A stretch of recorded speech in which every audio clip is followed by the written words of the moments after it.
primeramente quería darles a todos las gracias por la invitación, que me pidió de sorpresa, porque bueno, yo estoy fuera de todo este mundo académico y de la investigación, ya soy una abuela que me ocupo de mis nietos. Pero bueno, insistieron y dije que sí, sin más.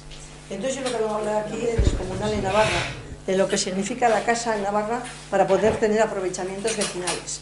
Lo que pasa es que he estado cambiando impresiones con algunas personas, y entonces pues se me han hecho referencia a la evolución histórica de Navarra, los diferentes territorios de Navarra que no tienen el mismo derecho, los del norte que los de la zona media o los de la zona del sur, y pues me voy a meter un poquito en algunos detalles al respecto. Entonces vamos a ver que las divisiones territoriales del reino, si empezamos, voy a empezar prácticamente desde el siglo XIII, desde el Fuero General de Navarra, que es de 1238. Ha dicho el señor que tenía interés en saber cómo surge este fuero, esta normativa, esta regulación escrita. Pues primero recoge todo el derecho consuetudinario de la montaña y se recoge por una causa ajena al derecho. Es sencillamente que se muere el último rey de Navarra, que era Sancho VII el Fuerte, entonces se queda pues Navarra sin rey. Y los viejos se reúnen, una comisión, 40 ancianos, dicen que hay que traer otro nuevo. Y entonces piensan en el hijo de Doña Blanca, hermana del muerto, del difunto. Claro, estaba casada con el tercer conde de Champagne, por lo tanto nos llega Teobaldo I. Pero este viene pues con una mentalidad feudalista, sofisticada, a un reino bruto, pues batallador y primitivo. Y claro, pues los ancianos dicen, aquí este va a venir y nos va a avasallar con todo nuestro derecho consuetudinario. Entonces se crea una comisión de personas medianamente expertas y hacen un texto que es un texto escrito en latín, que recoge derecho civil, derecho vecindad, recoge montes, derecho criminal, derecho tributario, o sea, es completísimo. Y este es el que tiene vigencia, tiene dos amejoramientos, lo amejora Carlos III el Noble y también un hebreo, me parece que era Felipe III de Evreux, que son las dinastías que ha habido en Navarra que han sido siempre todas francesas. Empezamos por la casa Champagne y todas tenían condados en Francia, la casa de Francia, después la de Champagne, la de Francia, luego viene la de Evreux, luego viene la de Foix, luego viene la de Albret, porque hemos estado siempre muy vinculados hacia el norte. Muchos conocidos míos dicen que mejor nos habría ido con los franceses que con España, pero bueno. Entonces, aquí el derecho no es para todos igual, porque tenemos una Navarra muy plural, terriblemente plural. Tenemos, Montoro Sagasti decía que Navarra la podíamos dividir en aquel entonces, en el siglo XIII, en tres partes. El Saltos Vascono, que es la zona norte, donde decía pues Plinio el Viejo en las crónicas, o las de Estrabón, te decía que cuando pasaron por aquí, porque claro, pasaban por Navarra, porque estaba la vía que iba de Burdeos a Astorga. Y entonces era una tierra pobre y no tenía ningún interés para los romanos. Entonces el Saltos Vascono era dice Plinio que éramos brutos, que íbamos con sayones negros, que se comía del mismo puchero el viejo de la casa con los criados, que luego se bailaba, que asaltábamos caminos, bueno, nos ponía buenos, ¿no? Luego tenemos otra zona media, que es la que se fue conquistando hasta el año 1020. Y luego tenemos una tercera zona, que esa es el Àger, se denominaba el Àger, el Saltus Vasconum, y luego el Àger. Esa zona media es hasta el 1020, se fue conquistando. Luego tenemos una tercera zona, y ya con Alfonso I el Batallador, pero ya estamos en el siglo XII. Entonces estas zonas estaban reguladas por unos fueros que eran fueros breves. ¿Qué es eso? Pues unos derechos mínimos que daban a las poblaciones que se iban creando como bastiones defensivos para el moro, ¿no? Y esos fueros breves luego se van haciendo extensos porque la comunidad va creciendo y hay que poner también pues, unas normas de convivencia. ¿Qué pasa cuando se crea el Fuero General de Navarra? Que ya existían los fueros breves.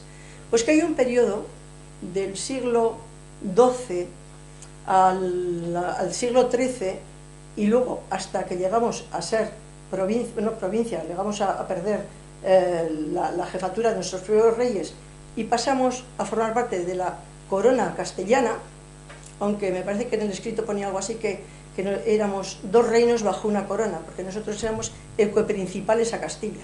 Eso se quedó bien remarcado. Por eso hemos tenido siempre una legislación ecoprincipale. La unión fue con la corona, no con los territorios. Con lo cual llegamos a un punto que hay un momento de convivencia entre los fueros locales, porque hay una serie de familias de fueros.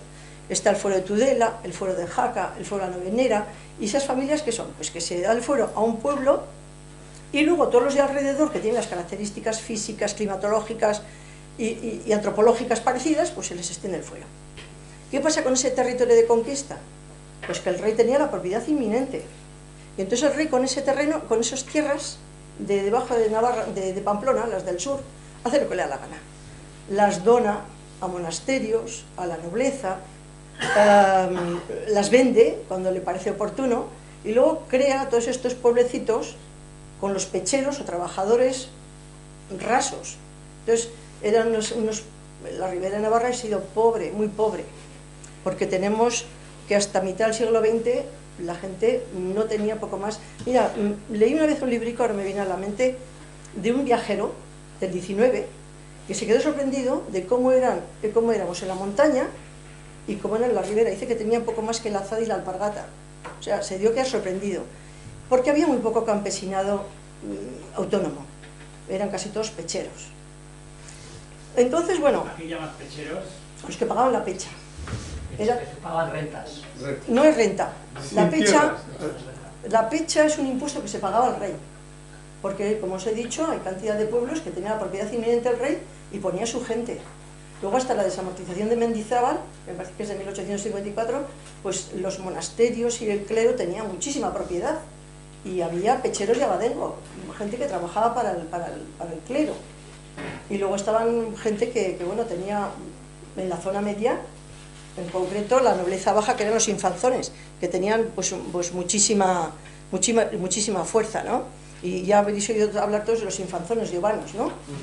Que decían eso, que tenía que haber gente libre en una tierra libre, que eso es lo que pone la Diputación Foral. Entonces, bueno, pues como os digo, en los estamentos los fueros van cogiendo los distintos estamentos, porque a tenor de esos estamentos se pagan o no los impuestos. ¿Qué pasa con la zona del Saltus, con la zona de la montaña? Pues ahí también tenemos otra cosa muy curiosa, que somos tan anarcos los de la montaña, que no todos tienen la misma normativa, la misma legislación. En la montaña tenemos una serie de valles, empezando por el Roncal, el que está en el este, luego seguimos con el valle de Salazar, luego seguimos con el valle de la Ezcua, luego con el valle de Arce y otros valles más pequeños, Lónquida, pues... Luego de ahí ya pasamos a la Navarra Atlántica y tenemos Valle Baztán, con su hidalguía también. A todos estos valles tenían los habitantes hidalguía colectiva y pureza de sangre. Avecindarse en esos valles era harto difícil. Y luego tenemos también los pueblos, mi tesis es sobre las 5 villas de la montaña, que tenían también una forma de regirse peculiar, muy de derecho consuetudinario. Y es donde se ve en los valles de la montaña más fielmente que es el comunal. Lo que pasa es que el comunal está en manos o gestionado de forma distinta. Por ejemplo, que esto va a tenor de la orografía, la climatología, las producciones, así como en Roncal tenemos pastos de puertos y luego tenemos mucho pino, pues en la zona de la Ezcua tenemos mucho roble y mucha haya, y es lo que decimos, es lo que comentaba antes a este chico con lo de la ferrería y los ferrones de la fábrica de armas, que la Ezcua, después de la guerra de la Convención, que me parece que era de 1893, se quedó muy pobre, pobrísima, y ofreció al Estado un monte lleno de madera para que pusieran una fábrica de armamento, que es preciosa, ahora mismo está derruida, pero es preciosa, merece la pena ir. Entonces, pues le dimos el monte a la cuestión para su explotación, porque todas las traviesas de los trenes de España son de nuestros montes de Navarra, claro, eso está clarísimo. Y entonces, también de Urbasa y Andía. Entonces, pues le dimos esto, pero llegó la guerra de la independencia y arrasaron con la fábrica, y los del Estado español nos han devuelto el Monte de la Unión el año 1983. O sea que estamos hablando de tiempo, han seguido explotando. Bueno, entonces, a lo que voy. ¿Hay? A lo de las Bardenas es un asunto distinto. La Bardena es un facero, no es un comunal normal. O sea, no va... Y también lo arrasaron. Pero que es distinto, es un asunto de origen y etiología distinta a lo que estoy hablando yo ahora. Sí se arrasó, pero muchísimo antes. ¿Y a cambio de qué volvió en el 1984. No, porque los pleitos, No, los íbamos ganando los pleitos. ¿De algo o así, o ahí va, Ah, no sé, yo he estado siempre Porque lejos de los España, políticos, no sé a cambio de qué, no sé a cambio de qué habría pasado. Entonces a lo que voy es que todos estos valles tienen sus propias ordenanzas, unas ordenanzas maravillosas, porque se ve, además las subdivisiones que tienen también son muy peculiares. Por ejemplo, en el Roncal tenemos unas divisiones administrativas que es el Roncal, lo que son los puertos, la riqueza de los pueblos y 7 pueblos. Entonces el comunal del Roncal se aprovecha por todos los pueblos lo que son los puertos, pero resulta que luego cada pueblo en sí tiene su propio comunal, y entonces hay unas normas para la entrada de ganado una vez que se ha levantado el cereal, no sé qué.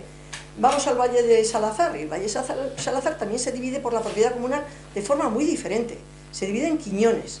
Tenemos el quiñón, que es una división administrativa, el quiñón de Ochagavía, el quiñón de Ezcaroz y el quiñón de Esparza, pero luego resulta que hay, me parece que son 9 pueblecitos, que esos tienen también sus concejos, su propia propiedad. Y luego hay un almiradío, que es el almiradío de Navascués, que ese también funciona totalmente distinto, y ese casi no tiene propiedad comunal. Y entonces luego tenemos, claro, el bosque Lirati, que eso sí que es del valle, que es el más grande bosque de Europa, junto con la Selva Negra. Luego, si nos vamos al Baztán, el Baztán es distinto, el Baztán no tiene ni villas, tiene lugares, y estos lugares conllevan a que cada cual tiene su jurado, y en la Junta del Baztán, que el comunal es del Ayuntamiento del Baztán, pues estos van con su representación, cada cual con su jurado. Y luego tenemos ya los pueblos como las 5 villas de la montaña, que tienen el comunal más autóctono y más claro y más puro. Entonces, para poder aprovechar el comunal hay que ser vecino.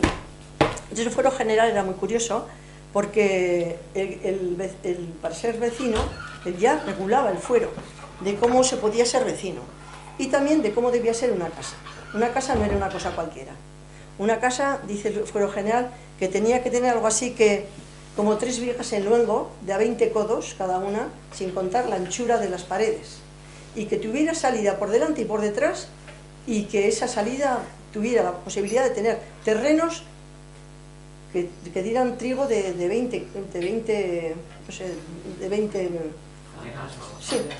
no sé qué, de 20 unidades.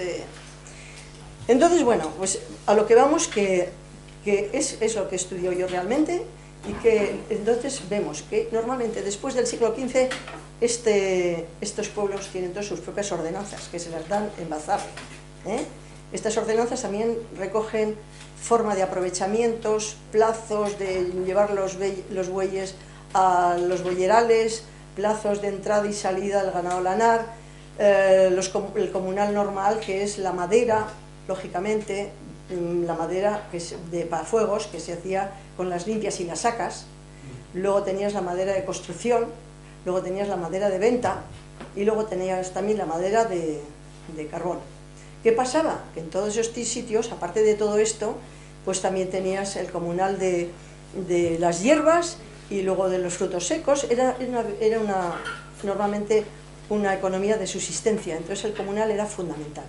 Una cosa curiosa del comunal es que no es una división determinada para cada casa. Aquí quien más tiene, más aprovecha, y quien menos aprovecha va a favor del que tiene para aprovechar, acrece al que tiene para aprovechar. Y entonces, no sé, me estoy liando. Entonces, por una parte tenemos la parte del monte, que esto se recoge en las ordenanzas, las primeras son las de Lesaca, que son del año 1425. Y luego tenemos la parte de los lotes de tierra, que también las casas solicitan el lote de tierra para sus siembras. Entonces, una curiosidad de los lotes de tierra es que son unas parcelas para siembra, pero que deben ser trabajadas anualmente. Y entonces la gente ya tiene la seguridad de que cada parcela corresponde a una casa. Esas parcelas también son en tenencia, en posesión, en absoluto son en propiedad. Y normalmente se sembraba pues trigo, y ya en el siglo, cuando llegamos de América, el maíz y la patata, pues se ve que van creciendo los pueblos terriblemente, porque ya se mejora la alimentación, y bueno, pues los pueblos empiezan a tener mayor riqueza. También tenían las menas. ¿Qué son las menas? Las menas es la extracción de material de hierro, que se trabajaba luego en los ferrones. Una mena en el siglo XV valía tanto como una vaca. Pero las menas, sí, el dueño de las menas, el que tenía dinero, pues compraba menas y las iba alquilando. Entonces los alquileres eran por días. Y entonces los padres iban con los niños pequeños a extraer material para vender a los ferrones. Y luego por otra parte estaban los carboneros, que también tenían que trabajar para la comunidad.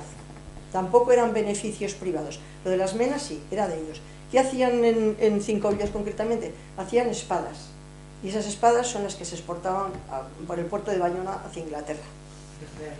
¿Dónde estaban las minas? ¿En qué pueblo, por ejemplo? En todos los sitios había menas. Había minas de hierro. Tenemos minas de hierro en Eugui, tenemos minas de hierro en Echalá, había en Yanzi, había en Arantxa. Una veta. Ibas picando y ibas sacando el material para los ferrones. Los ferrones también eran comunales. Entonces también los ferrones se alquilaban para cada cual para su propia producción de hierro. Porque en la época de primavera, que había mucha agua, en las serrecas, pues lo que hacían es eso. Cada familia acumulaba bien de material de hierro y luego ellos mismos cogían el ferrón alquilado para una semana, para 2 semanas y bueno, pues trabajaban también. Era otro punto de producción, de ingreso en la casa. Porque entonces, bueno, estamos hablando de los comunales típicos. ¿Qué regulación tenían? Pues el origen era remoto, como hemos venido oyendo aquí. Pues los vascos pues vivíamos del monte, vivíamos del ganado, y entonces había una autorregulación, un respeto al vecino, un entente cordiales siempre, para evitar broncas, hasta que se llegan a hacer ordenanzas municipales, en las cuales, que como bien dice que era siempre para el gozamiento de todos, bajo la condición y la consideración del vecino, que puede ser tu amigo. Entonces, ¿quién tenía los requisitos de la vecindad? Ya os he dicho que es la casa. ¿Y quién tenía casa con esas 3 vigas en luengo y de 20 codos y todo eso? Primeramente el que tenía dinero. Pero ¿cómo se podía construir una casa para tener vecindad? Pues los bazarres primero y luego el concejo no querían vecinos. Ya veis que los pueblos de Navarra son muy pequeñitos. Se limitaba el avecindamiento. Pero claro, había unos bienes limitados. A más vecinos, mayor aprovechamiento. Y entonces la cuantía que quedaba a los demás era menor. Entonces se limita absolutamente. Y claro, también teníamos otra cosa, que había que tener limpieza de sangre. Cualquiera no podía venir. Se tenía que acomodar a usos, a costumbres y a idioma. Tenía que ser una persona que daba garantías. Y luego, pues que molestaba un vecino más. Cada casa era una foguera. Y en los recuentos foguerales empiezan en 1377. Que dice que se hacen con la idea de la epidemia de peste que había habido, pero no, era para abonar el impuesto al rey. Porque ya sabéis que en Navarra se le daba al rey el donativo gracioso. ¿Sabéis un poco qué es eso? No. Pues los reyes estos franceses que teníamos, abrían las cortes y llegaban. Y entonces al rey se le presentaban los pedimentos que el pueblo quería. Por una parte, teníamos delegados de todos los pueblos que había que pagar y los pagaban las casas, viajes y residencias. Y por otra parte estaba la ratonera. ¿Qué era la ratonera? Pues era un buzón donde cualquier vecino, cualquier persona podía echar su pedimento. Y el día que se abrían las cortes, se abría la ratonera. Ese no tenía que tener mayor condición, más que de ser navarro. Porque ¿quién era navarro? Pues era navarro aquel que nacía en Navarra y era hijo y nieto de navarros. O sea que también la condición de navarro la tenía poca gente.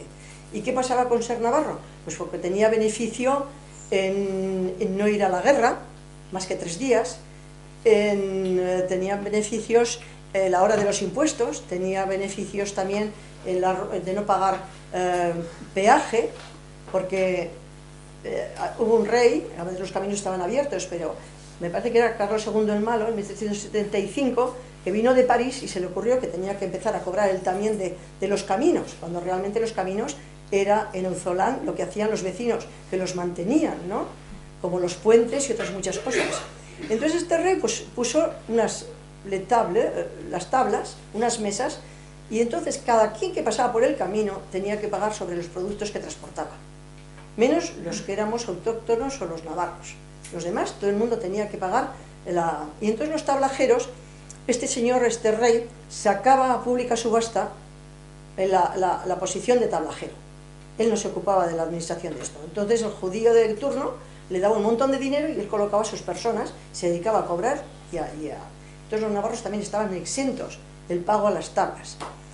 Y que este rey, ya en 1365, vino de Francia y creó la Cámara de Contos Reales, que la tenemos en la calle Nueva, es una casa que aún sigue tal y como era, ¿no? Entonces ahí se batía moneda, teníamos moneda independiente hasta el 19, se hacían las normas, se declaraba guerra o paz, y como os he dicho, estos reyes franceses venían cuando se iban a abrir las cortes, y me remonto a lo que iba antes, y la gente, unos los que no tenían cualificación, echaban en la ratonera sus pedimentos, y los pueblos venían con su rol de peticiones. Entonces, claro, el rey lo que quería es decir a todo que sí, y se llevaba la bolsa con todo lo que habían recopilado en impuestos durante el año. Y eso era el donativo gracioso que le dábamos al rey para que luego se fuera con su gente otra vez a París. Y claro, ese donativo gracioso, cuando llegamos a 1841, que pasamos a ser de reino provincia, el donativo gracioso siguió hacia adelante. Lo que pasa es que le cambiamos el nombre. Y entonces en la ley paccionada del 15 de agosto del 1841, es una ley muy cortita en el contenido del articulado, pero que pone pie para que nosotros sigamos de forma paralela con la normativa jurídica al Estado. Por ejemplo, dice: no se hará novedad en los montes ni en los derechos en los comunales. Del donativo gracioso pasamos a decir que habrá un acuerdo o convenio, que es como vuestro concierto, y entonces que paccionadamente se llegará a hacer la aportación al Estado, que ya de paccionadamente nada, y así sucesivamente. Pero esta ley paccionada sí que fue muy buena para todos los derechos comunales. Entonces me retrotraigo ahora a esta idea que he dicho de la vecindad. ¿Cómo se puede ser vecino? La regulación de la vecindad pues es del fuero, está en el fuero este de 1203, el fuero nuevo, no el fuero general, de 1238. Entonces, este fuero, como os he dicho antes, que es el que acaba de base regulando toda la normativa posterior, porque luego se van dando leyes en cortes que se recogen en la novísima recopilación, que son las cortes de 1512, cuando nos quitan la independencia, y bueno, ya pasamos bajo la corona estatal, la corona de Madrid, 1512 a 1716. Pero esas leyes que se dan, se hace uso de ellas sí o no, según convenga al reino. Entonces hay una serie de recopiladores que recopilan las leyes del Estado como buenas, se quieren imponer a los abogados, y hay otros recopiladores que son los forales, que hacen las leyes que a nosotros nos convienen y que los del Estado no las admiten. Por lo cual hay una serie de 200 años que bueno, a los tribunales van las leyes cada cual a la que le conviene, y esas leyes se recopilan, ya se hace una normativa que se dice: bueno, vamos a poner definitivamente qué leyes son las buenas, y entonces se hace la nuevísima recopilación. Luego se siguen recopilando en los cuadernos de cortes hasta las últimas cortes de Navarra, que son de 1828-29, las anteriores, porque esto es curioso. Cuando eran los reyes navarros se hacían cortes pues cada un año, cada 2 años, cada 3 años. Luego con la corona de Castilla se hacía cortes pues cada 4 o 5 años, y luego ya vemos que en el siglo XIX ya no hay más que 2 convocatorias a cortes. Porque ¿qué pasa? Que íbamos con nuestras reclamaciones, los pedimentos, nuestros derechos, y eso pues a los reyes castellanos pues no les ha ido nunca. Pero bueno, ahí nos hemos mantenido de alguna manera, ahora peor que nunca, eso que lo sepáis también, aquí tenemos democracia. Bueno, entonces ese fuero general que ha dicho este señor que le interesaba, pues ya digo que el contenido es de derecho privado, derecho público, hay criminal, penal, derecho fiscal, de todo tipo, de derecho agrario, de montes, que esto es lo que realmente importaba. Y luego tenemos una vigencia territorial que os he dicho que es vigente para la parte de la montaña, y luego la vigencia que estuvo con los fueros locales alternando uno y otro, hasta que ya en el siglo XVII ya en toda Navarra, de norte a sur, se aplicaba este fuero. Entonces este fuero es curioso porque dividía a las personas según su categoría. Y fijaros en Navarra de categorías que había. Perdón. Habla de señores solariegos, habla de infanzones, habla de villanos de realengo, habla de villanos de abadengo, habla de pecheros, habla de labradores libres, habla de caseros, habla de hidalgos pobres, habla de mancebos a sueldo, habla de sirvientes y habla de judíos o de moros. Cada quien de estos tenía un acogimiento legal distinto, ¿eh? Entonces, ¿quiénes eran los beneficiados? Bueno, pues lógicamente los hidalgos, que en la montaña hemos vivido por independiente siempre, y luego los infanzones.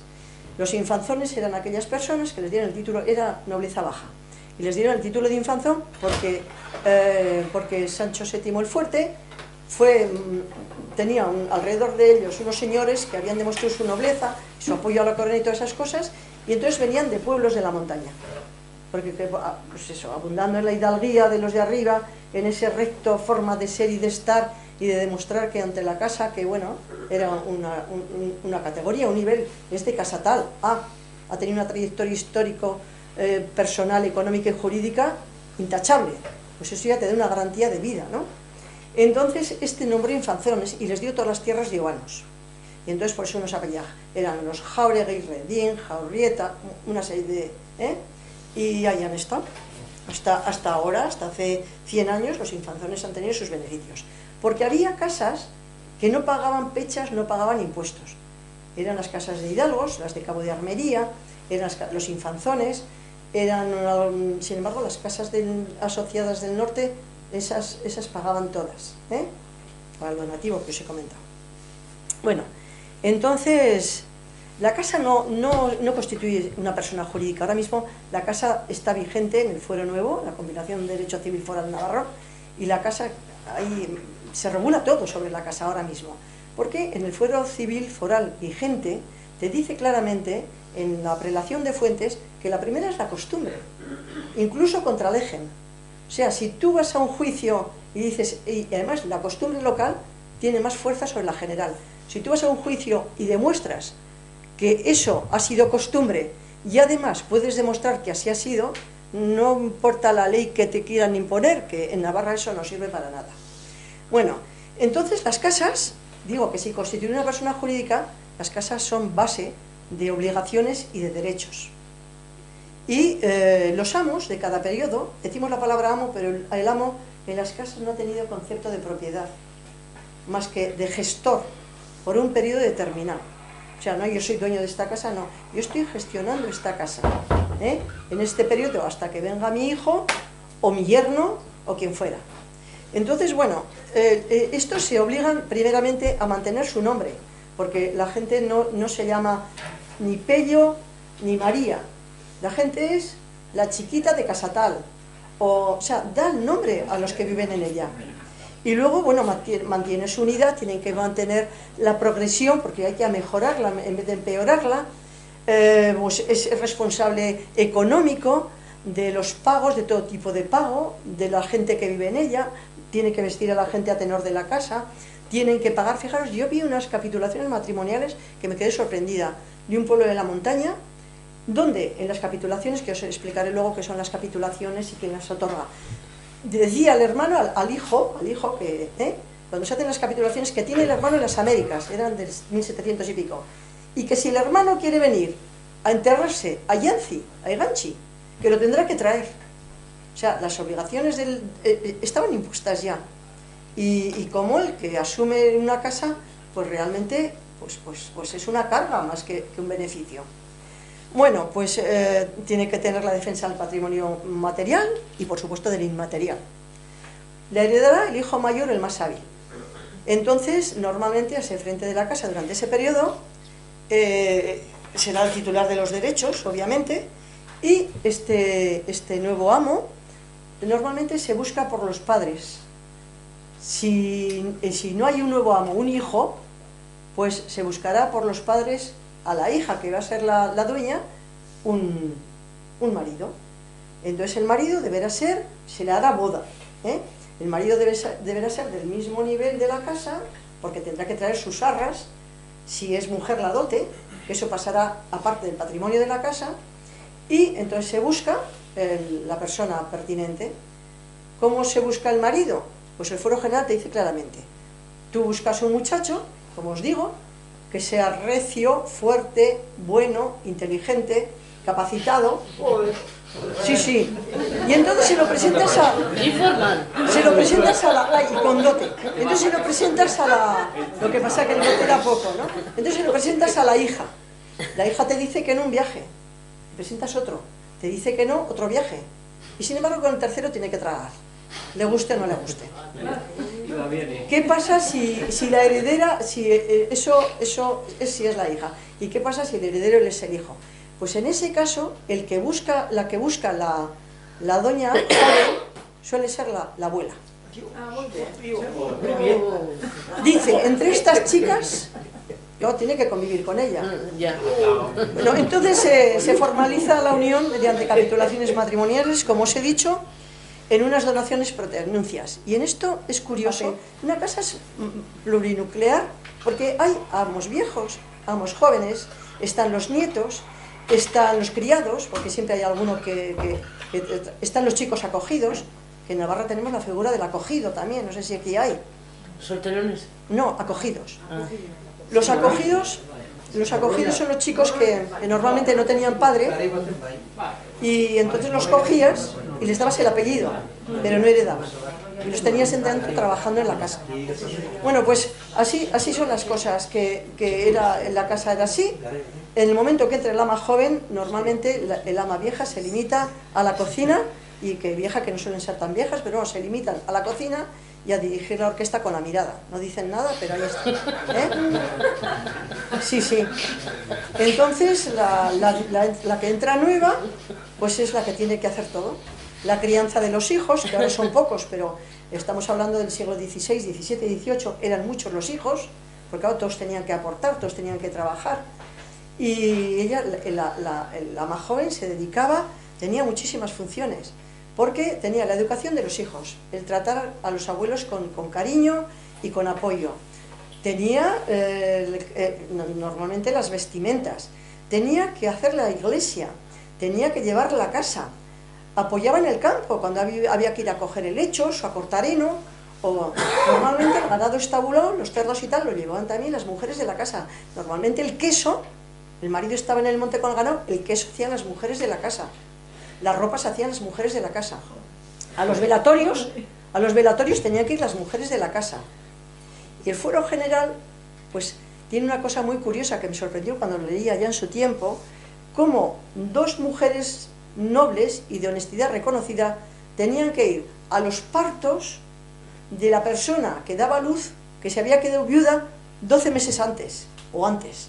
Entonces tenían que ver nacer la criatura, y de esa manera la desheredaban, por mala y por perversa. Y todo eso estaba regulado. Eso estaba regulado en el fuero.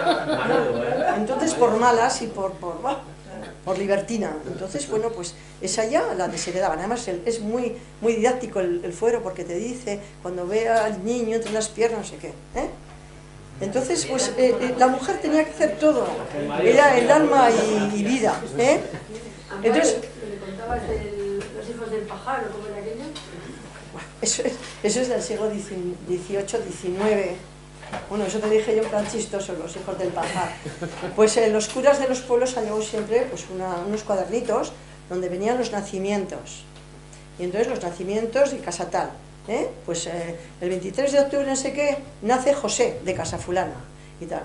Y luego había en las hojas de la derecha eso. Y luego en las hojas de la izquierda ponía nacimientos sin padre. Y entonces, hijo de Ramona, lo llamaremos Joaquín. Hijo de la Fermina, lo llamaremos no sé cuántos. Y yo me puse a ver las dos hojas y dije, coñe, pues si hay tantos de unos como de otros, ¿no? Es lo que me sorprendió, que es lo que le comenté. Dije, era increíble. Y yo le dije, los hijos del pajar, no hay pajares ahí, hay helechos, pero bueno. Pues eso. Entonces, bueno, vemos que la casa es una unidad política, es una unidad de apeo, una unidad pues, de principios morales y éticos, es una cabeza vecinal, es una unidad tributaria. O sea, la casa, bueno, la casa es el fundamento y base de la sociedad del Pirineo. En la casa también, lo que os he dicho antes de una manera muy así, que hay aspectos de derecho privado, pues como son las sucesiones, las donaciones, las ventas libres hay. Os voy a comentar las ventas con carta de gracia, que esto también es muy típico de Navarra y no se suele conocer. ¿Qué pasa? Que el dueño de la casa tiene que dar los dotes de las hermanas que se van a monjas, de las hermanas que se van casando, tienen que pagar los viajes a América de los hermanos ya a partir del siglo XVI, y claro, pues las casas a veces no tienen líquido, y entonces se realizan ventas con carta de gracia. ¿Qué es eso? Bueno, pues que tú tienes terrenos, obviamente, y hay un vecino que tiene dinero, tiene liquidez, y dice, oye, te vendo esta pieza, que es de trigo, es de, yo qué sé, de maíz, o simplemente pasto. ¿Y por cuánto? Pues por tanto. Se hace la escritura y entonces el que ha realizado la venta con carta de gracia sigue aprovechando de esa pieza. Pero al otro, se supone al comprador, en teoría, le va pagando un dinero mensual, unos intereses. ¿Qué pasa? Que eso tiene una fecha de vencimiento, por ejemplo 5 años. Si a la fecha de vencimiento le puede devolver todo el dinero, se retrotrae la propiedad del suelo. Y si no puede devolverle el dinero, le dice, bueno, pues ala, para mí, ¿comprendéis? Entonces era una manera de tener liquidez, de que el patrimonio de las casas no desapareciera, y ahora la renovación que están haciendo del fuero nuevo en Navarra, que están haciendo unas modificaciones, hay una señora catalana que es buena amiga mía, y me dice, es que las ventas con carta de gracia hay que quitarlas ya, porque date cuenta que ahora hay hipotecas. Tiene que venir esta de Barcelona a contarnos lo que hay que hacer. Y entonces a todos les parece muy bien. Todas las modernidades es lo que decía este señor, de los señores de medio ambiente, que no te dejan drenar los ríos y entonces se desbordan, pues lo de los molinos, bueno, pues aquí pasa lo mismo. Pero estos modernos, yo no sé, hemos funcionado muy bien 2000 años y ahora resulta que estos quieren cambiar todo. Bueno, pues entonces, bueno, aquí estamos, ya os he dicho que la casa es una escuela de convivencia, prácticamente lo más importante ya está dicho. A ver si me olvido de algo. Ah, bueno, que ahí también estamos hablando de las casas que también pagaban diezmos y primicias, que había casas exentas y luego que se pagaban las sanciones. O sea, los hijos que transgredían las ordenanzas, pues tenían unas sanciones administrativas. Y quien pagaba las sanciones era la casa. Fulanito de casa tal, la casa se ve obligada a pagar esto. ¿Cómo se regulaba esto? Pues, bueno, eran moradores los que pertenecían a los ámbitos gremiales, no tenían categoría de vecino. Porque ahora os voy a contar qué pasaba para ser vecino, que eso tampoco nos creéis que es broma. Para ser vecino, tú tenías que ir delante del bazarre y solicitarlo directamente. Bueno, quiero ser vecino. Y entonces, pues, era muy difícil, fundamentalmente por las exigencias. Primeramente tenías que ir todas las semanas, los martes, a dar las cuitas de tu vida a 2 ancianos. Así, de 2 años a 10. Esta semana, pues he hecho esto, he vendido una vaca, el dinero lo he metido aquí, he discutido con mi mujer, he reñido con el otro, todo. Entonces los ancianos valoraban si era bueno, si era malo. He ido a misa, no he ido a misa, he ido al rosario, no he ido al rosario, he subido al monte con tal, he cogido esto, el otro, pues eso es abuso. Y bueno, pues todo. Entonces estos señores le escuchaban de 2 a 10 años. Y al final daban su informe. Entonces este señor pues se presentaba delante del bazarre y le decían, bueno, ¿tienes dinero para la casa? Le decía, sí. Vemos que eres una bella persona, pues vamos a pensarlo si te dejamos o no. Y entonces se convocaba y decíamos, ¿le damos licencia de obra o no? Bueno, licencia de obra, es que resulta que no tiene nuestros usos, porque los domingos bebe vino, no sé qué. Ah, sí, pues vamos a echarlo para atrás. Y la limpieza de sangre.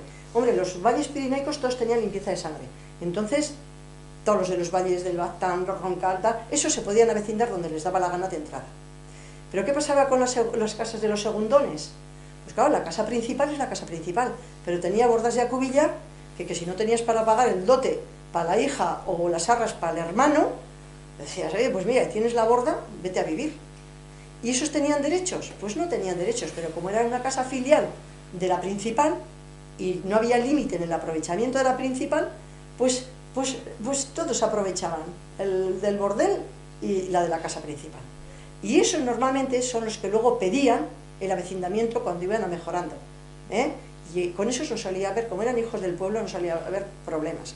Pero claro, si venían gente, les daban, pues, no sé, en el tiempo ya en el siglo XVII, en el siglo XVIII, y en el siglo XVI, cuando los reyes castellanos querían poblar toda esa zona, pero claro, estaba ahí la frontera, y decían, nos van a venir los franceses, y los castellanos dijeron, pues llenamos esto de gente y aupa. Entonces, eran muy agudos, ya en el año 1377 se hicieron los primeros apeos, que contaron las casas que había. Luego hubo muchos más apeos, fundamentalmente para saber los impuestos que podía cobrar el rey, hasta los de Florida Blanca, ya en el siglo XVIII, en el siglo XIX. Bueno, se ha sabido siempre, pero estos lo que hicieron fue un recuento de los no vecinos, para que no se les colara a nadie. Y entonces a estos no vecinos les hacían aparecer una vez al mes, diciendo, sigues viviendo ahí. Normalmente eran gremios, eran pues los zapateros, pelaires, gente así, panaderos, eran gremiales todos. Y entonces les hacían aparecer, ¿y quieres seguir viviendo? Sí, vale, oye, pues ya te tenemos aquí, aguanta. Y no admitían vecinos nuevos. Vecinos no, perdón, moradores nuevos, porque no eran incómodos. Entonces vemos que las casas de la montaña son muy pequeñas. ¿De aquí no ha crecido esto? Pues porque no dejaban a nadie instalarse. Ese es el quid de la cuestión.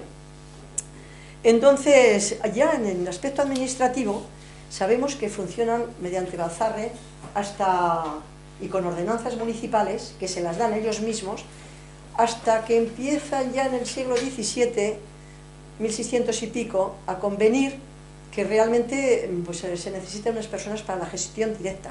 Ya hay que ir a cortes, ya hay que ir a los cobros de las exportaciones que se hacían, ya se necesitaba un bolsero, y claro, para que hubiera un bolsero, que es el que recopilaba todos los impuestos, pues por encima del bolsero tenía que haber un alcalde y tenía que haber un regimiento.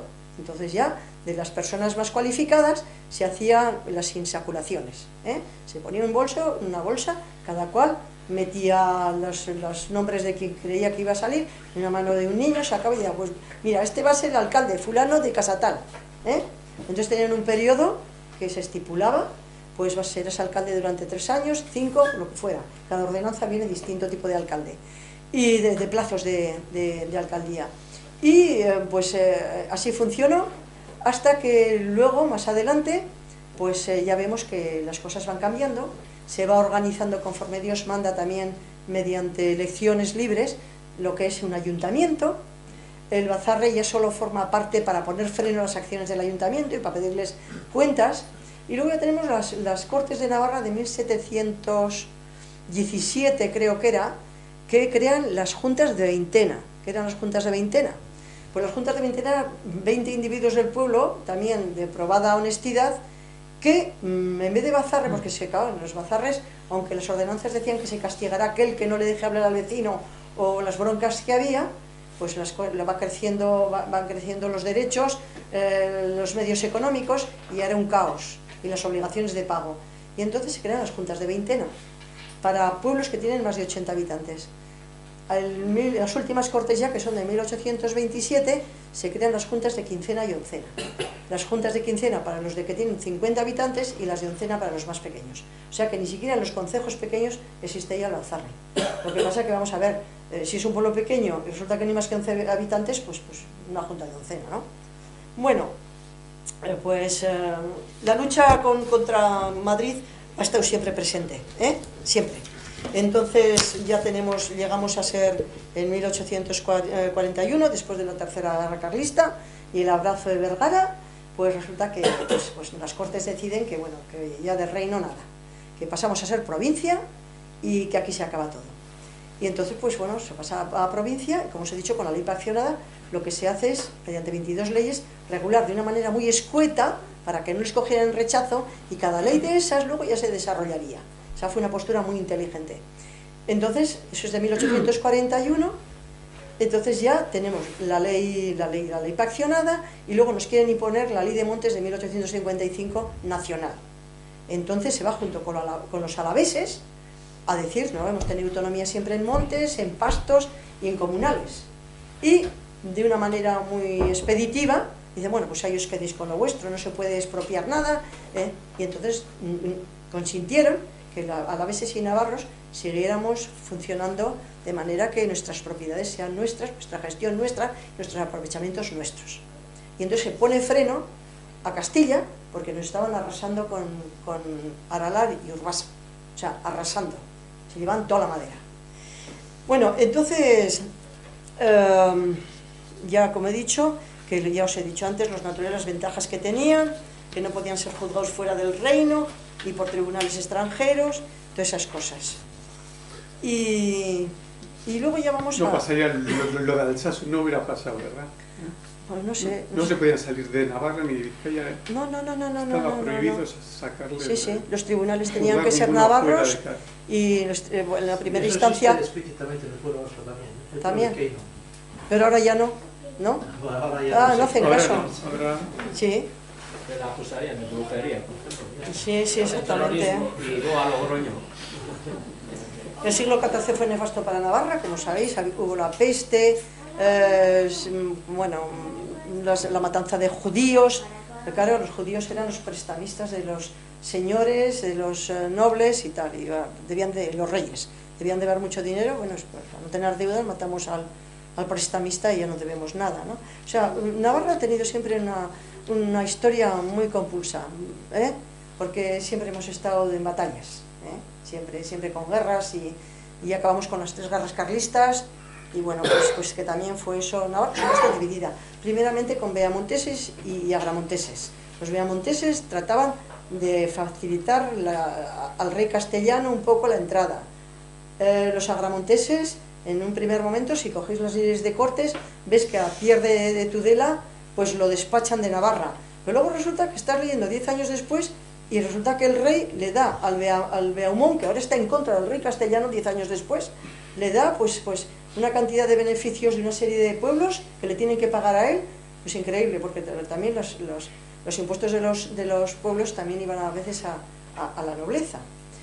El rey hizo un salchucho porque toda Navarra, toda la parte sur de Navarra, era del conde San Adrián, Hombre, os voy a contar un detalle. Sartaguda, que lo habréis oído hablar porque es el pueblo de las viudas, en el 36 liquidaron a 80 y tantos hombres, pues eso era del marqués, del conde del Infantado.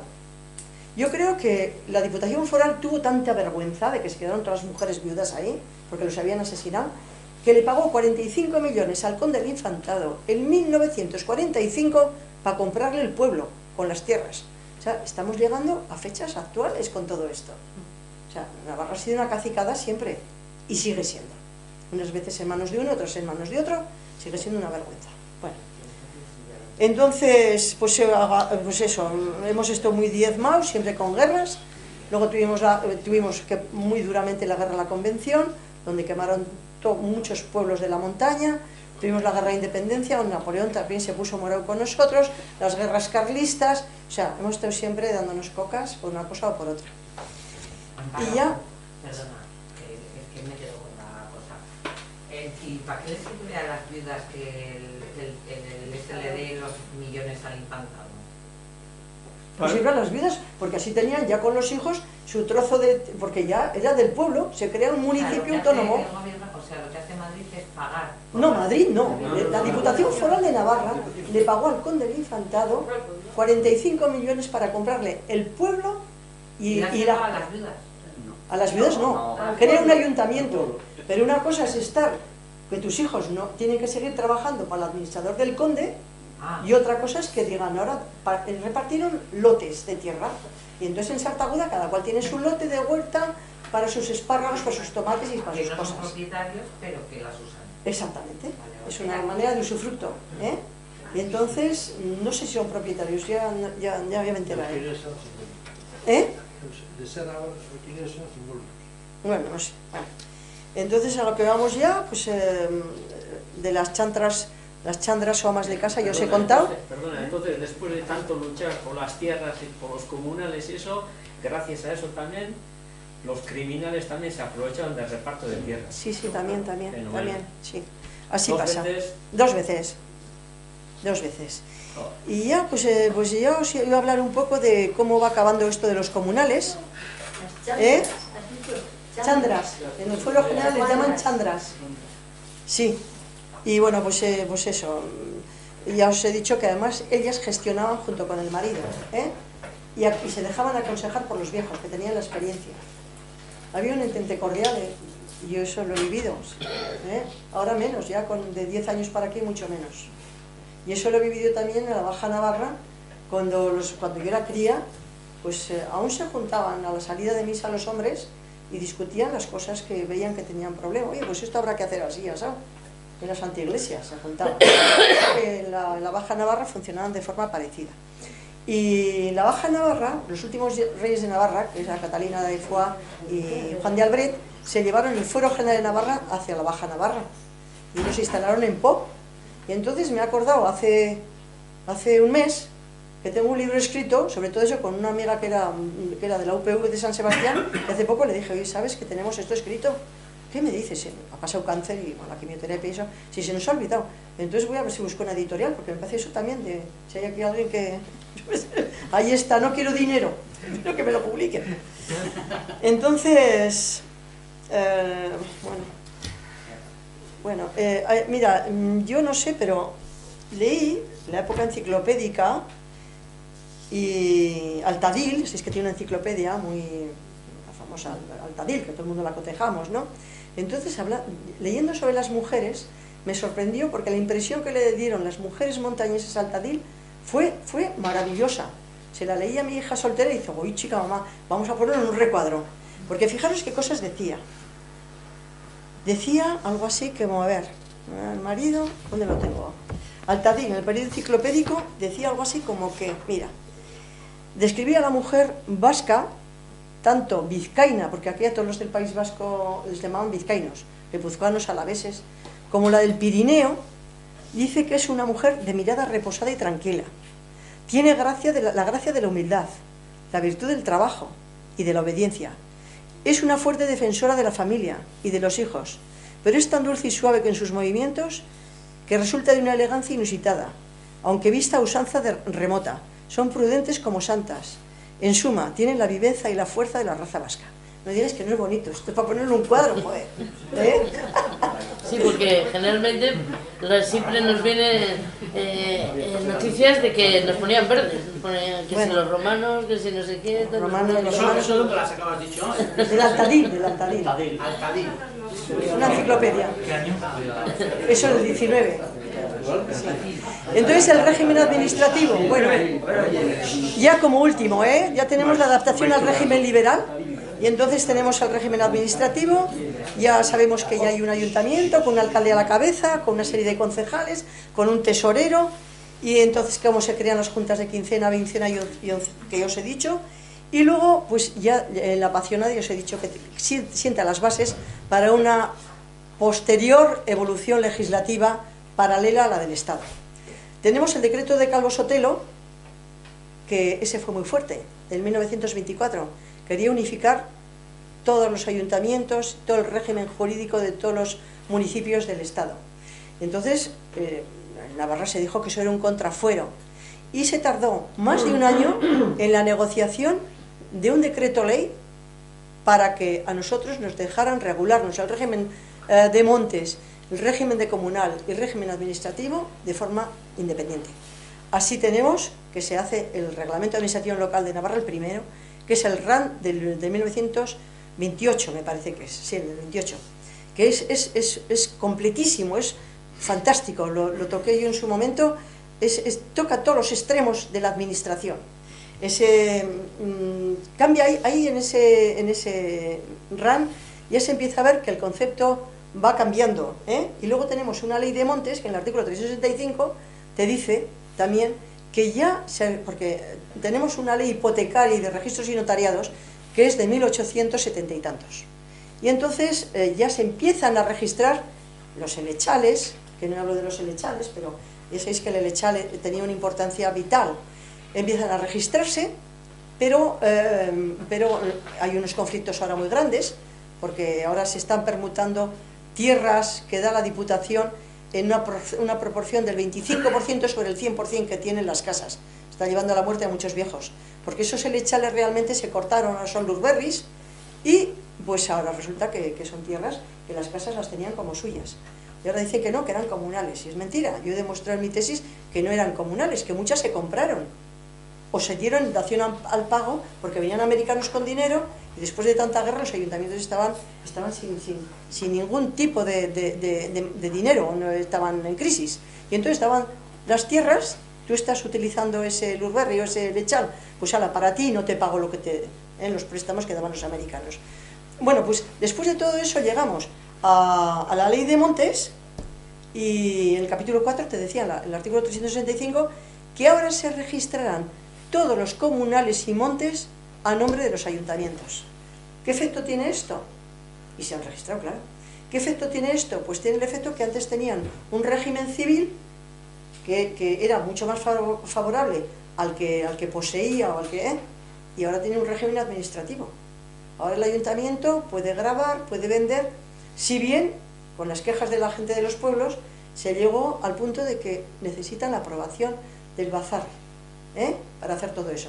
Pero claro, si un ayuntamiento dice que no hay dinero, es que si nos vamos a poner más impuestos, dice, bueno, hala, pues vende, ¿no? Entonces estamos en ese punto. Luego tenemos otra normativa nueva que viene a cubrir la ley del 28, el RAN del 28, que es la ley 686 de comunales, que ahí favorecía mucho a los pueblos. Y entonces ya en el 86 ya empieza a entrar el PSOE, tiene unos conceptos totalmente distintos de estas formas de vida arcaicas.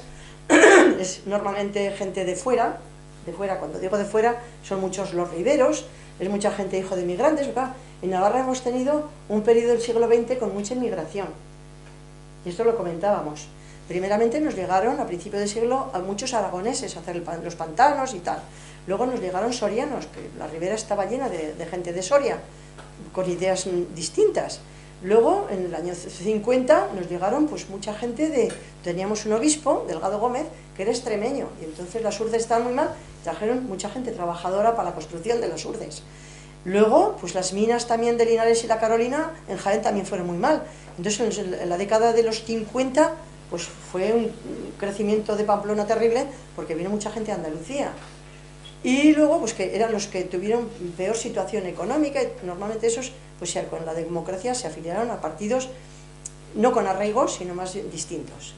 Y esos, pues cuando llegaron al poder, pues claro, pues hacían las cosas como ellos creían, o como su conciencia, o bueno, pues por intereses. Y luego tenemos ya la Ley 690 de Administración Local de Navarra, que esta lo que hace es abolir las divisiones territoriales que tenemos en Navarra, que eran las merindades. O sea, mientras todas las autonomías están sacando institutos antiguos, históricos, pues aquí va y las quitamos. Entonces ya hay una división de merindades, porque es mucho más fácil que todo vaya por ayuntamientos, con su alcalde, con sus comunales, con sus obligaciones y sus derechos, y se regula muy fácil.